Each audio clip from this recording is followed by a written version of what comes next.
So, it is nearly 9:30. We are still in the tent at the moment anyway, having a cup of tea. We're all refreshed and ready for the day. Except we can't find the hairbrush. Except we can't find the hairbrush. We did bring it, didn't we? Yeah. Last week. So we didn't really get any footage of it, but we have packed up. There's where our tent was. We've just got nice helmets to put on really, and a few other bits and pieces, and then we're ready to go. We just hope and pray that bikes starts, and wish Esther a happy birthday. Happy birthday, Esther. All of the episodes of this coastal adventure so far have demonstrated what beautiful clear blue skies we can have in England, even during the early months of the year. And you'd be forgiven for thinking that it is always like this, but as you can see from today, it most certainly is not. This kind of wet, grey, windy, cold and just plain miserable weather is more normal for this time of year. You may detect a slight lack of enthusiasm and motivation from me today, as this is horrible biking weather. The hope of a big soft bed and warm hot bath keeps me going. Keep watching to find out if my lovely husband pulls that one out the bag for me. This is our first of 2 ferries today. It's got to be one of the most effective ferries we've taken. It links Studland with Poole and Bournemouth over half a mile of water. It takes 20 minutes. The alternative is a 27-mile 1-hour drive. Poole Harbour has an area of approximately 14 square miles. It is one of several which lay claim to the title of second largest natural harbour in the world, after Port Jackson in Sydney, Australia. There are several islands in the harbour. In 1964, during harbour dredging, the waterlogged remains of a 2,000-year-old Iron Age boat were found off the largest, Brownsea Island. From the air, you can appreciate the scale of the natural harbour and see how the stretch of water we're crossing on the ferry is a relatively small opening to the English Channel. The harbour is extremely shallow, with an average depth of just 48 centimetres, that's 19 inches. It has one main dredged channel, along which some very large vessels are able to navigate the waters, in particular the cross-channel ferries that go between Poole and France and the Channel Islands. Don't be fooled by how shallow it is. These waters can be very dangerous. The combination of tides, currents, the narrow opening and busy traffic makes getting in and out of the harbour very treacherous at times. There have been several incidents involving the ferry. It's been struck by at least 8 small boats and yachts since 1976. The cross-channel ferry Barfleur has twice broken the chains the ferry uses to pull itself along. Vehicles, including one bus, have driven over the quayside into the water. Thankfully, no one has died, but many have had to be rescued, including a girl who was pulled under the ferry by the current. She freed herself from the boat she was in, but became trapped under the ferry in an air pocket. Her father went back into the water and pulled her out. It seems like it might have been safer to drive around. Sandbanks is an affluent neighbourhood of Poole, situated on a narrow, low-lying strip of not much more than, as the name suggests, sand. It is known for its high property prices and its award-winning beach. It is said to have the 4th highest land value by area in the world. The Sandbanks and Canford Cliffs coastline area has been dubbed Britain's Palm Beach.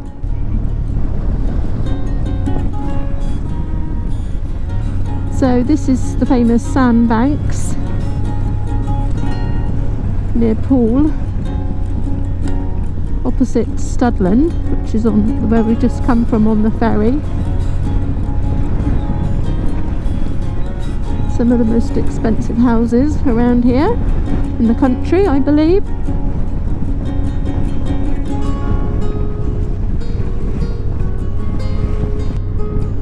So that's Poole over there, I believe, to the left, going across on the sandbank, which is why we believe it's called Sandbanks.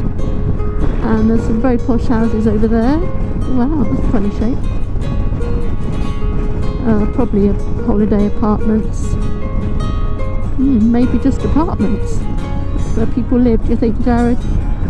Yeah, posh apartments overlooking the sand on the other side. All very nice. Sandbanks Hotel. That looks big. Can't be that posh. They've got a Tesco's Express and not a Waitrose.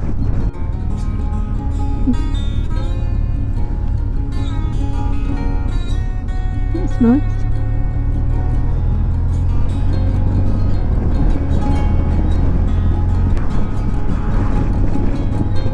It's a real mixture of architecture.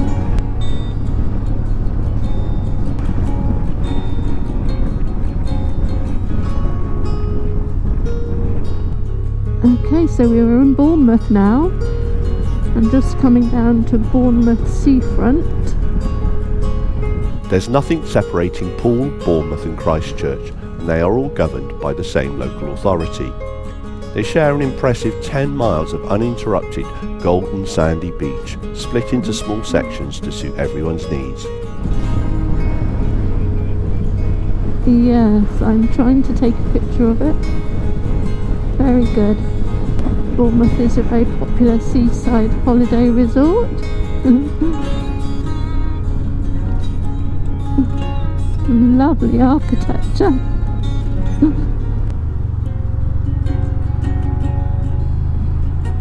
This brings us on to Overcliff Drive. So we get a view basically over the cliff of the beach.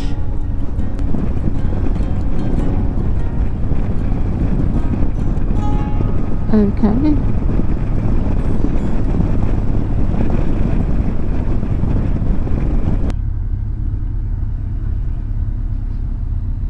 So this is Boscombe Bay Beach.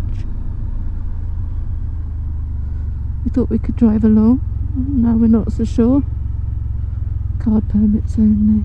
Oh, that's a bit of a shame. Do we risk it? That must be Boscombe Pier. Can we go? Yeah, it's a nice little bay. Yeah. For motorcycles. Just where the white man is. So we were going to go to the end and turn around and come back, is that possible? It only goes as far as that white man. Oh, I couple see. of cars. Oh, right, okay. Park up. Yeah. Alright. There's Brilliant. only a little bit available. Okay, thanks a lot. Alright, now take care. Thanks.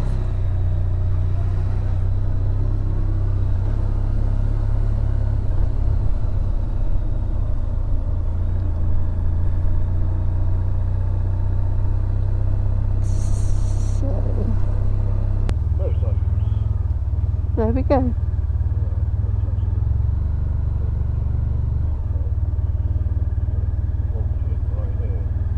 Okay, getting off. Look at those huts. So this is Boscombe at the eastern end of Bournemouth. That's Boscombe Pier. Beautiful sandy beach. Lovely view out to the sea. Fantastic. Been in this diner, this 1950s style diner, which is great. Had some coffee and toast. And we've got these gorgeous looking beach huts here as well.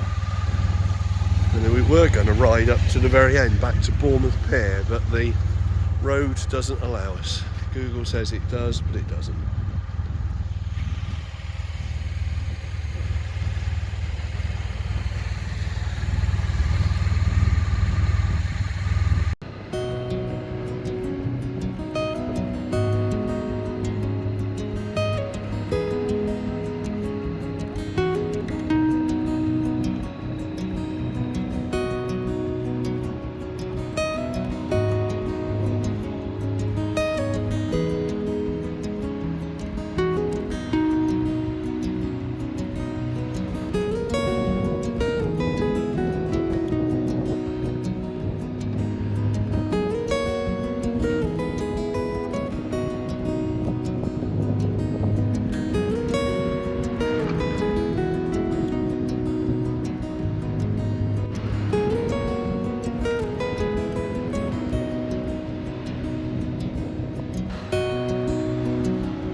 we like most is exploring those hidden gems, and one such place is Hurst Castle.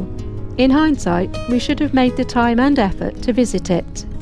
So we were in that car park just back there a minute ago, and this is the walk, this embankment here, along the sea side to Hurst Castle, which is beyond us, which you can't actually get to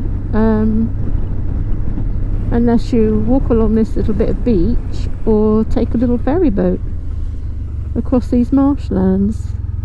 Very delightful. This Tudor fortress is positioned at the end of a remote and windy shingle spit, built by King Henry VIII in the 1540s. It was built to guard the Needles Passage, the very narrow passage of water between the mainland and the Isle of Wight, leading into the Solent, and to guard the ports of Southampton and Portsmouth's growing naval base. The castle formed part of a chain of fortresses King Henry built, stretching from the north-east of England all the way round to West Wales. Oh, and I can just make out, I think, the castle at the end. During the 1600s, the castle served as a prison, and King Charles I was held captive here until his execution in 1649. Today, Hurst Castle looks to be a great place to explore, with many layers of interesting history. But the excitement begins even before you get there. You either have to walk the 2 miles along the shingle spit, or take the ferry down the Key Haven River, where lots of wildlife make its home in the marshes. The atmosphere created by the unspoilt geography, the ancient fortress and the views across the water to the Isle of Wight make this an enchanting place to visit.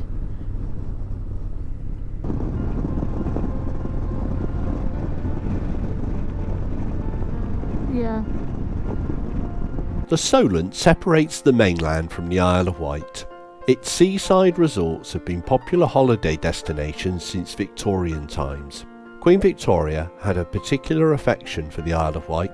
She built her summer residence and final home, Osborne House, at East Cowes. It is known for its mild climate, coastal scenery and verdant landscape of fields, downland and chines. A chine is a coastal gorge where a river flows into the sea, sometimes referred to as a bunny. The word is almost unique to southern England, and even then the counties of Devon, Dorset and Hampshire, as well as the Isle of Wight.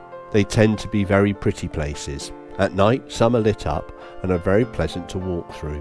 The Isle of Wight has a maritime and industrial tradition of boat building, sail making, the manufacture of flying boats, hovercraft and Britain's space rockets.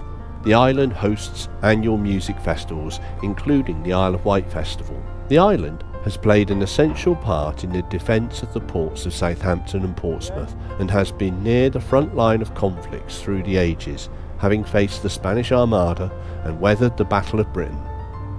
Being rural for most of its history, its Victorian fashionability and the growing affordability of holidays led to significant urban development during the late 19th and early 20th centuries.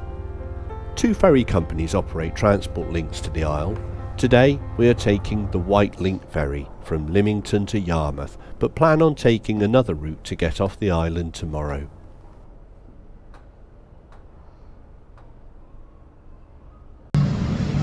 Okay, so we thought it would be a lot longer than this, but we've already arrived in Yarmouth. So we'll have a quick look what's going on.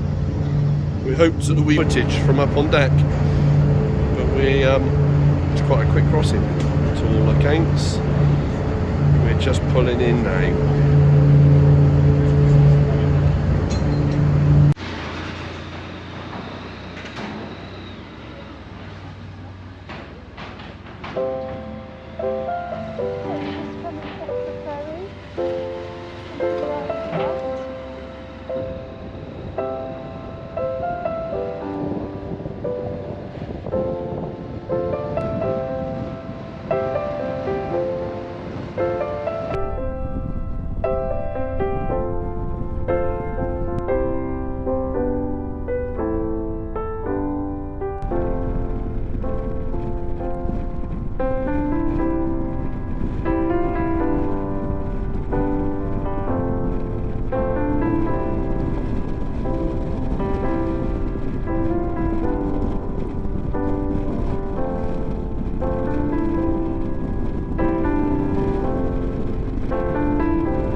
We're just sussing out whether we can actually take a bit of a trek on the bike round to the Needles without having to park and walk. We have actually done the Needles before, not that long ago. We did a boat trip around them, and then the chairlift back up the cliff, which was brilliant. Hopefully we're going to avoid that weather front out there. Definitely raining over there. Oh, that is perfect, Jared. There are the Needles. Over there is the Needles, the famous White Cliff Needles with the lighthouse at the end.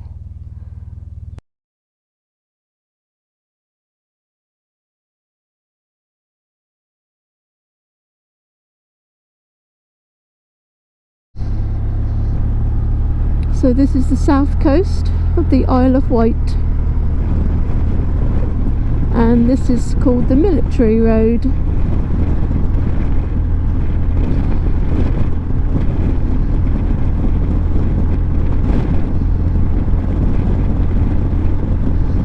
And we're hoping to avoid this weather front that seems to be coming over.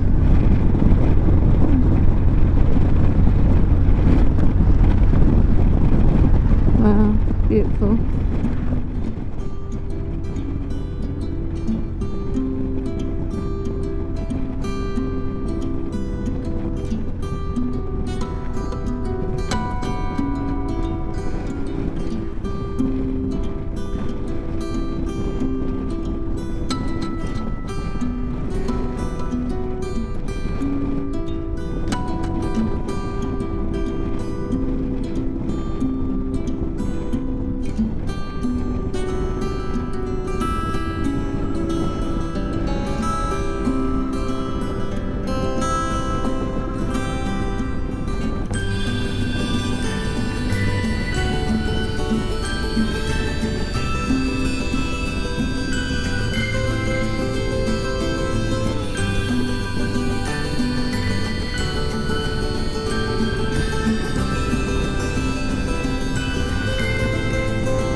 It has been pretty good weather-wise today.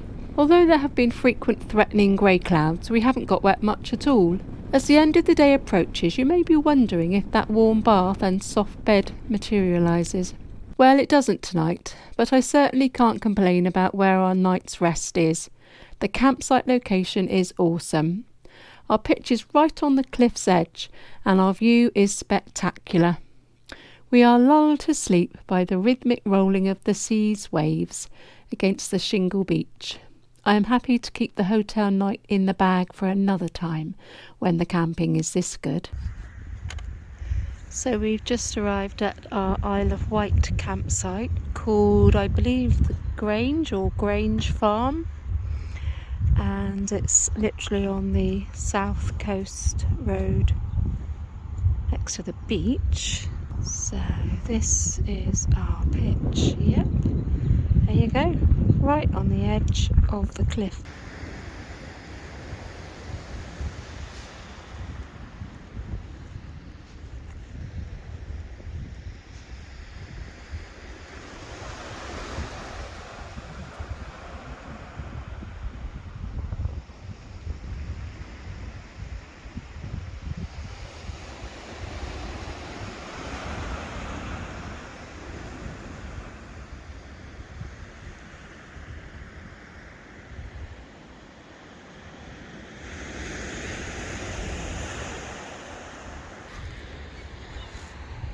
It's really quite amazing. What do you think of the campsite?